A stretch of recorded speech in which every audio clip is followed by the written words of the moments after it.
रूस की जानिब से यूक्रेन के दारुल-हुकूमत कीव पर रात गए ड्रोन हमले किए गए, जिनमें 23 अफराद जख्मी हो गए। हमलों के बायस कीव के शहरी ज़ेर ज़मीन शेल्टर्स में पनाह लेने पर मजबूर हैं। रूस ने दावा किया है कि उसने यूक्रेन के दारुल-हुकूमत कीव में फौजी अहदाफ को टारगेट किया।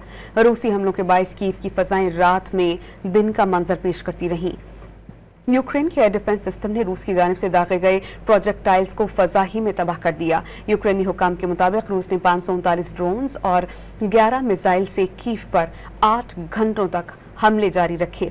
कीव रात भर धमाकों से गूंजता रहा और फजा में जहरीले धुएं के बादल छा गए। रूसी हमलों से कीव के 10 अजला में घरों और सड़कों को शदीद नुकसान पहुंचा और बाज़ मकामात पर इमारतों में आग लग गई। हमलों में कई गाड़ियां जलकर मुकम्मल तबाह हो गईं। रूसी हमलों के दौरान खौफ के शिकार यूक्रेनी शहरी अपने घरों से निकलकर ज़ेरे ज़मीन महफूज पनाहगाहों में पनाह लेने पर मजबूर हो गए।